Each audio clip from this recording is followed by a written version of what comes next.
Windows 10 కంప్యూటర్లలో blue screen of death error ప్రపంచవ్యాప్తంగా పలు రంగాలు అల్లకల్లోలు.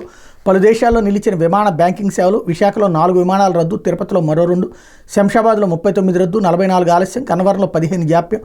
ఎయిర్పోర్ట్లని కిటకిట, రద్దీతో ప్రయాణికులు బెంబేలు. పలు దేశాల స్టాక్ ఎక్స్చేంజీలో లావాదేవీలకు అంతరాయం.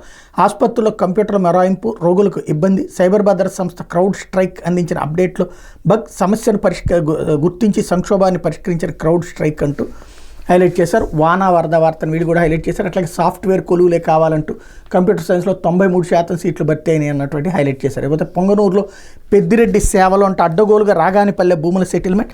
అనర్హుల చేతికి 982 ఎకరాలు. నాడు అక్రమార్కులకు జేసీ కలెక్టర్ అండ. రఫ్ పట్టాన్ని నిర్ధారించిన చిత్తూరు జేసీ. ఆర్డర్ ఇవ్వకుండానే రికార్డులు మార్పిడి. అప్పీల్ చేయాల్సిన కలెక్టరే వత్తాసు. ఎల్లుండి కమిషనర్ కోర్టులో విచారణ అంటూ వైసీపీ అధికారులు ఉన్నప్పుడు జరిగిన భారీ భూ ఆక్రమణలో ఇదొకటి. చిత్తూరు జిల్లా పొంగనూరు మండలం రాగానిపల్లిలో 982 ఎకరాల భూమిని నిబంధనలకు పాతరేసి పెద్దిరెడ్డి రామచంద్రారెడ్డి మనుషుల పేరు మార్చారు. ఎస్టేట్ల రద్దు చట్టం 1948 అమల్లో ఇదో చీకటి అధ్యాయం. బహుశా దేశంలో మరెక్కడా జరుగుండదు. మంత్రి, జిల్లా కలెక్టర్, జాయింట్ కలెక్టర్, ఇతర అధికారులు కూడబలుక్కుని భూమిని అనర్హుల చేతిలో పెట్టారు. ఆ భూమిపై రైతువారీ పట్టాలు జారీ చేస్తూ ఎలాంటి ఆదేశం ఇవ్వలేదు. కనీసం సెటిల్మెంట్ అధికారి వద్ద అప్పీల్ చేయలేదు. ప్రత్యేక విచారణ జరగలేదు. కేవలం ఓ రఫ్ పట్టాను మాత్రమే నిర్ధారించారు. అంతే. ఆగమేఘాల మీద ఆ భూమి రికార్డులు మార్చారు. ఒకే రోజులో సర్వే చేశారు. భూమిని సబ్ డివిజన్ చేశారు. ఆ తర్వాత ఆ భూమి నాటి మంత్రి పెద్దిరెడ్డి రామచంద్రారెడ్డి ఆయన అనుచరుల చేతికి చిక్కింది.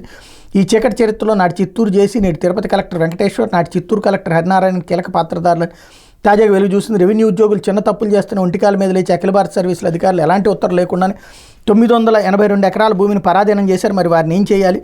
రాగానిపల్లి 982 ఎకరాల విలువైన భూమి పరాధీనం వివాదంపై నడుస్తున్న సంగతి తెలిసింది అన్నటువంటి వార్తనే హైలైట్ చేశారు. కోర్టు ఆదేశాల మేరకు వాళ్ళు చేసినటువంటిది, వాళ్ళకి అధికారం ఉంది, కోర్టు ఇచ్చింది మరింతగా.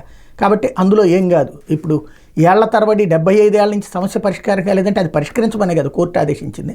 ఇప్పుడు దశపల్లా భూములది కూడా అంతే కదా. ఇంకో 100 ఏళ్ళు అట్లాగే ఉండాలంటాం అంటే ఇప్పుడు ఎవడో కబ్జా చేస్తే వాడి చేతిలో ఉండాలనుకోడు. ఒరిజినల్ వాళ్ళ దగ్గరికి రావాల్సినటువంటి కొంచెం వార్తను దాంట్లో ట్విస్ట్ చేసినటువంటి అంశం.